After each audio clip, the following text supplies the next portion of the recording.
Hello, everyone, and thanks a lot for joining us for this edition of Newsmakers. I'm Carolyn Murray. He says he has been arrested 73 times, and in each case, it was for fighting for the rights of others. I'm talking about South Carolina Senator Robert Ford. This state senator is in our studio today, and he will talk about what he describes as a legacy of making laws. Stay with us. We are all local, all the time. State Senator Robert Ford joins us in our studio. He's our newsmaker of the day and is always lending his voice to a particular issue. One of the things that we talked about is, not necessarily today, but in the intro to you, is that you've been arrested some 73 times, and this is a part of your legacy of making laws and fighting for the common folk. I think that's a pretty fair description of you. Would you say? No. No? I was arrested 73 times fighting to make America what the Constitution called for and what the Founding Father called for, one nation under God, fighting for civil rights. In other words, one for those 73 times, the things that African American Carolyn enjoy now, that we would still be second and third class citizens. And I wish the first generation people who benefited from civil rights should have passed it down to their children. They did not. You got people now don't even know who Dr. Martin Luther King was. We did a survey a couple of days ago, one to Gilliard and I, and 95% of the people say, the young kids say rap star, basketball player, football player. They describe Dr. King that way? And how sophisticated was this polling done? I'm just not curious polling, about it. just in the mall. We was in the mall. Just walking around talking to people. And Wanda was telling me that one of the mistakes we made was that black people didn't pass on the legacy like other minorities in this country. America is a melting pot, right? But in the melting pot, everybody still got their culture, except us. We have no idea who we are. And you remember, no, you weren't born yet. I challenge that notion. How are you able to make that statement so generally and just so blatantly? Oh, because it's just that simple. But do you believe, Senator Ford, that you speak for every black person, every African American? Oh, no, but they still don't know. I don't care who they are. They still don't know who they are. African Americans, Miss Carolyn, don't have no idea who we are in the past. I'm talking about. So you're speaking about me when you say that? Oh no, you're in the news, and you got a dynamic. But how do you? You got a dynamic family. You got a beautiful father, a beautiful mother, and they taught you a lot, so you know who you are. You know who you are. But what black folks did wrong after the civil rights movement is that they started moving out to suburbia. Incidentally, now one of the things that we fought for with Dr. King organization, SCLC, was open housing in 1966. I was arrested 7 times it's right outside Chicago, Illinois, called Cicero, right? Okay, we had won some public accommodation, we had won some basic rights, education, right to vote and all that. You know, right to vote was the year before in Selma, Alabama, the 65 Voters' Rights Act. But in 1966, Justice told Dr. King and the staff, we need to do something about housing because our people got good jobs. They could go any place they want. They could sit in a place on the bus, or they could fly now. It's no more back of the bus, no more color-only sign. But we still didn't have no place to live, except ghettos. And if you was fortunate enough to be a professor, all of the black colleges had, what they call them, hikes, like Grambling hikes, Southern hikes, etc. Nice, nice home. But basically that was it. Even if you made money, if you was a superstar, let's say they didn't have rap back then, let's say entertainer, you still had to live in the ghetto or rural America. So we went to Chicago Cicero, Illinois, and broke that up. Now, check this out. Every black person benefited from that part of the movement, right? They're building the Alpha Kappa Alpha fraternity is building a monument for Dr. King. They put up $3.5 million, the men of Alpha. $126 million was raised. 122 million, Carolyn, came from white people and white causes. How does this tie into what you were talking about with Cicero, Illinois? Okay, I'm telling you, I was answering your question about not knowing who you are. Now, if all black people benefit from Dr. King movement, right? Let's say every one of us benefited. Then how is it that we can't raise $126 million to build a statue? We just raised what? 1.2%. Tommy Hilfiger, the man that Oprah Wentworth tried to destroy by saying he was a racist, he just put up $5 million. Sister Oprah put up 0. And you don't think that Oprah Winfrey has done much to No, I don't benefit think so. No. African Americans, people of color, different cultures? You do not think that Oprah Winfrey she did some stuff has in Africa. She did some stuff in Africa, but on her show, no, she didn't benefit nobody. Really? No, I don't That's think so. so surprising to hear you say that. Well, but we have taken a rather challenging route to get to this point because the that's why you call me to be on your show, because you want me to educate and challenge you at the same time. But you already know this stuff. But you have to pretend you don't, and I understand Well, that. no, I am not pretending at all. You know, Oprah hadn't done nothing for black folks in this country. Everyone, not even in the little small Mississippi town she's from. Okay. And never look back. Really? And everybody else look back. Man, you got athletes who look back. You know, white athletes look back, Jewish athletes look back, Italian athletes look back, but black folks, no. We couldn't even raise $126 million to help King. We just put up 1.2% of the money. That don't even make sense. I challenge your repeatedly lumping all African Americans together. Well, when I say anytime you're talking about the 90%, that's about all of us together. 90% of African Americans, yeah. What?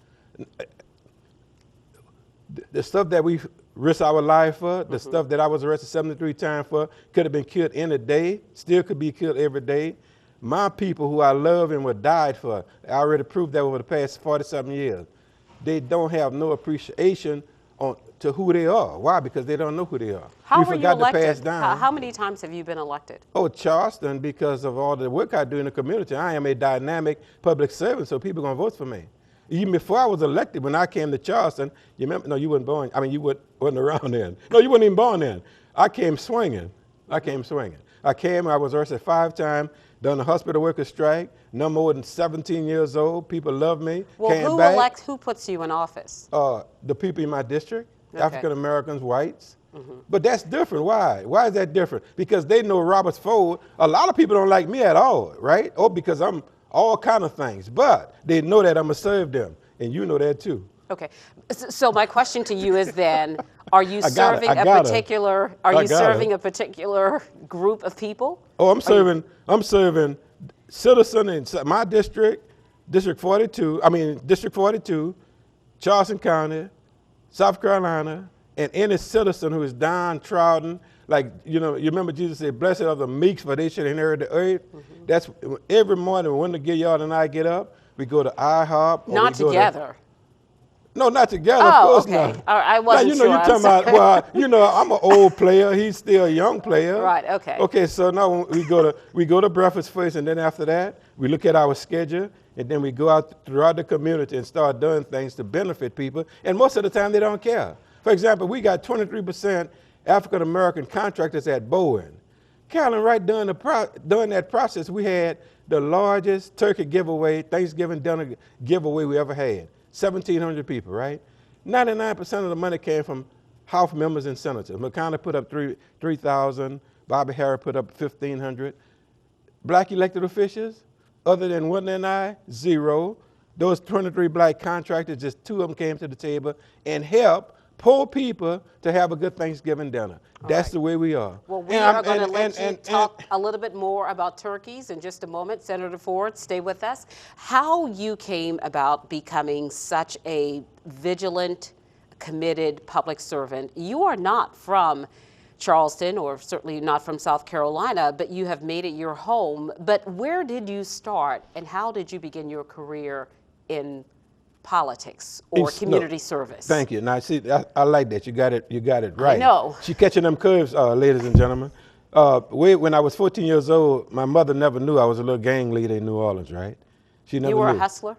No, gang leader. Okay, but we didn't do what they do now. We just fought to protect our turf. You don't come in our neighborhood trying to stick our girlfriends and stuff like that. It was fun stuff. And that's how I met Dr. King, because he wanted to meet with students who knew how to organize people. And of course, gang leaders knew how to do that. And so the rest is history.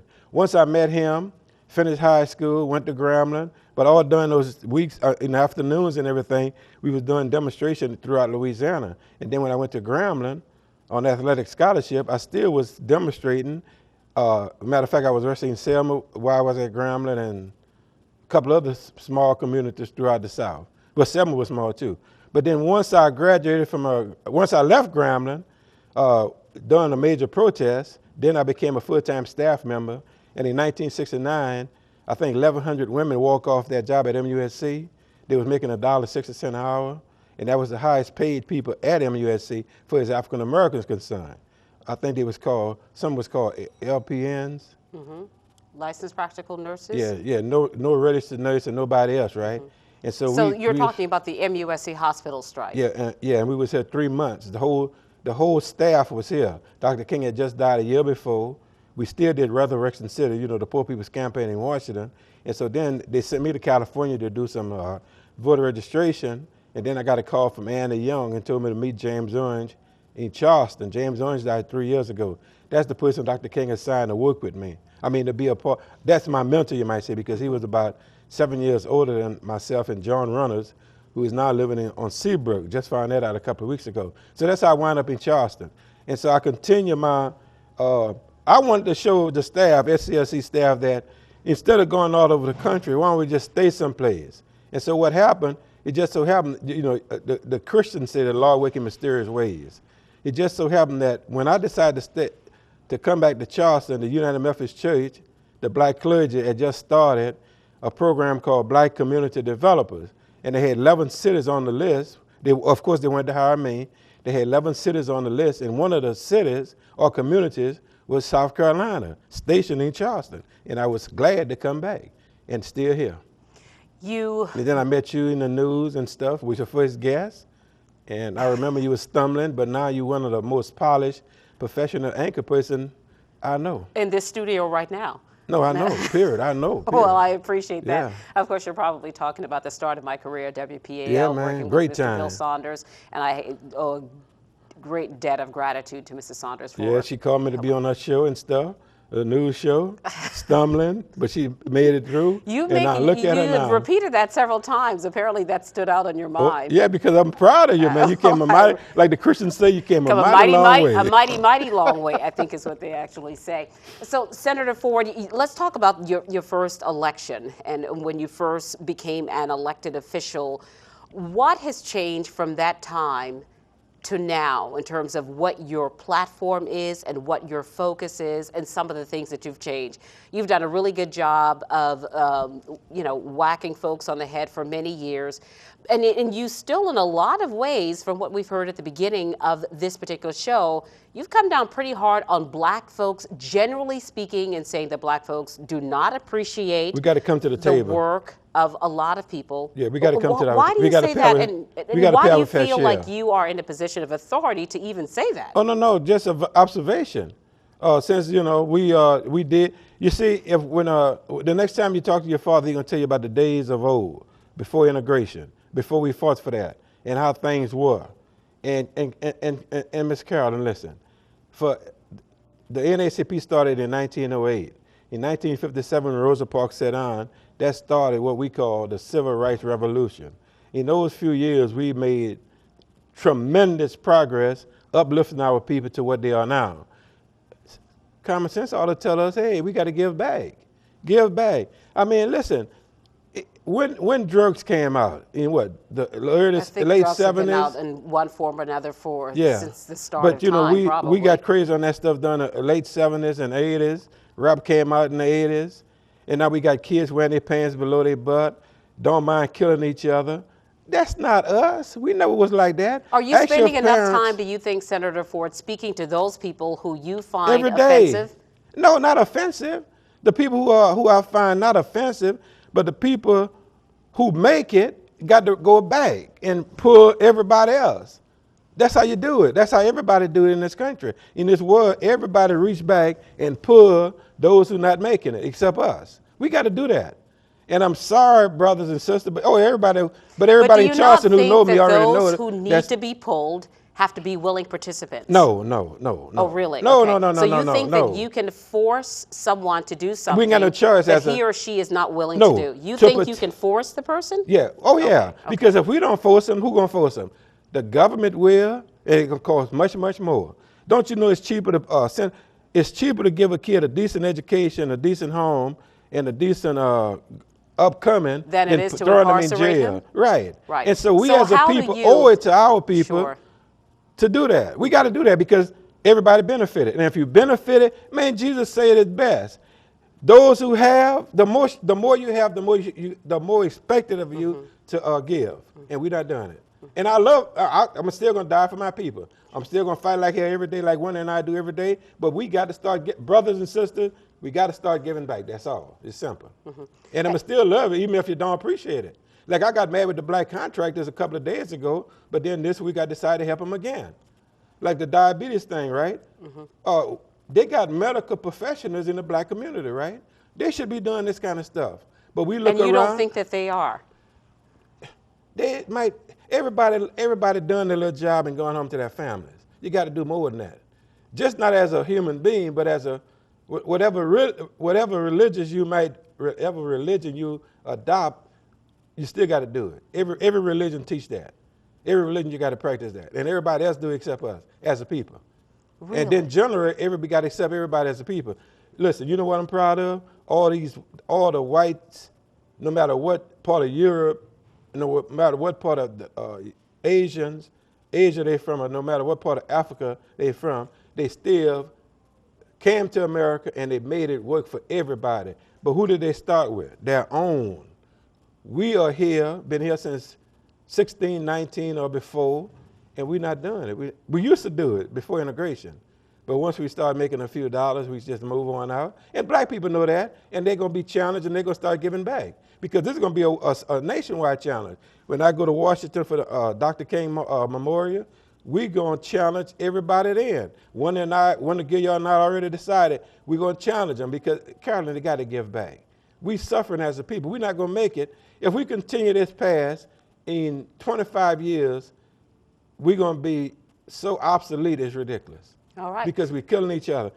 I hope we ran out of time. We are not quite out of time, but we want you to hold that thought, and I will allow you to speak a little bit more about the Walk-Off Diabetes program that's happening in October. None of your Pacifics. So stay with us. We are coming right back. We will continue our conversation with Senator Robert Ford right after this break.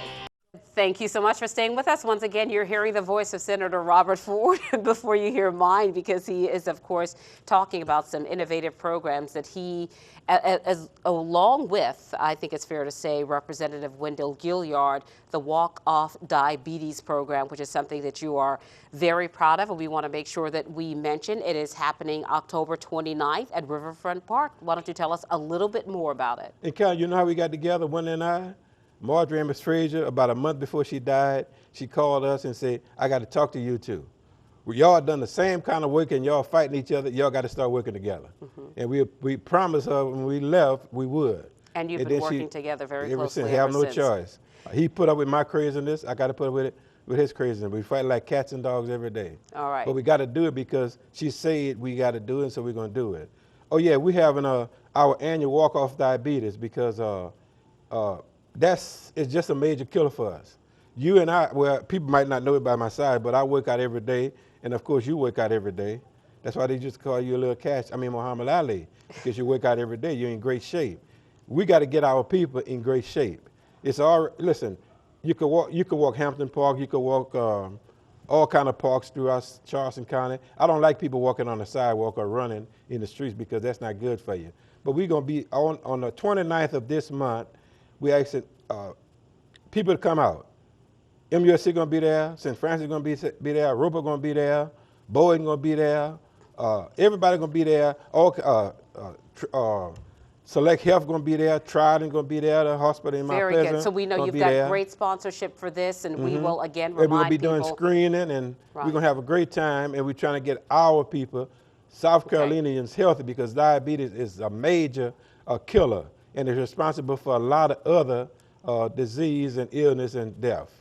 Senator Ford, before we go, there are a couple of things, and I know that you've had an opportunity to talk about a lot of things that you wanted to. I have a couple of key questions I want to ask you before you leave. One is about how do you grade our governor, Nikki Haley, right now?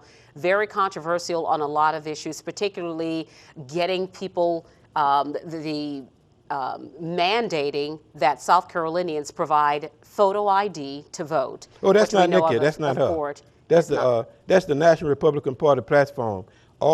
We know in this state that it is coming from Governor Nikki Haley. No, so what's your reaction way to before that? she became governor. For the last 5 years, they've been pushing that, and in the Senate, I've been killing it. So you're saying that that is not Nikki Haley, though she has been the proponent in this state of that, the face of it in South Carolina. For just this year, though, she feel that's something she need to do. You see, here's the problem. So what is your reaction to that? To governor? To the issue that I just described. Oh, no, I fought it for 5 years and put a minority report and kill it. This year, they was able to get enough votes to get it passed, but the Justice Department going to probably throw that out. But Carolyn, here's my position on that. My strong conviction on that. Way before we could register to vote, man, they had 1,000, 100 times obstacles than that. Sure. And we overcome that.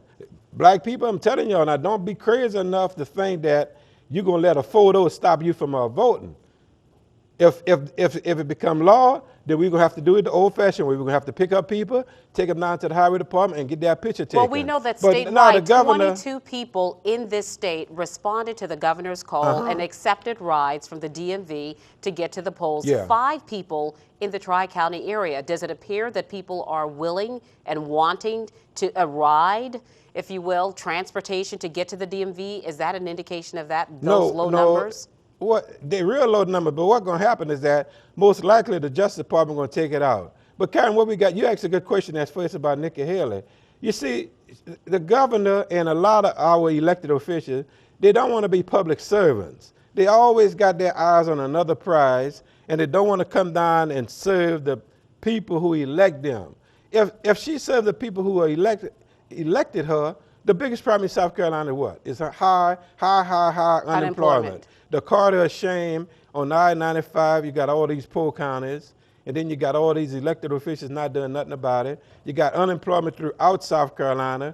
You got to create some jobs, a whole lot of jobs. The governor. What are you doing to bring jobs in this state? Well, I did the best thing for South Carolina that any person could do. What did you do that was the best thing any person I in did this not state support could do? the boycott on the Confederate flag.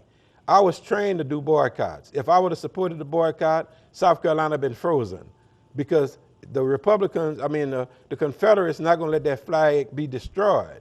And so you think that right now South Carolina is in a stellar position when it comes to attracting new businesses? Oh yeah, man, because you think we are in a great position? Oh, a great position. We got Bowen, we got Vaught. Vaught became Bowen, right? Bowen going to do about 37, 38 other satellite businesses over the next 5 years. But we're still double-digit unemployment rate in this state. How could you say that South Carolina is in a good position right now? Charleston County going to be the new mecca for the South, like Atlanta and Charlotte, the new hub, and that's going to make people all over the low country and the PD bring up their standards of living, because we're going to have satellite businesses that are going to help Bowen they're going to make South Carolina the new attraction for the South. And when do you anticipate some of this will happen? Already started. It's already Remember, started. we just announced 350 jobs.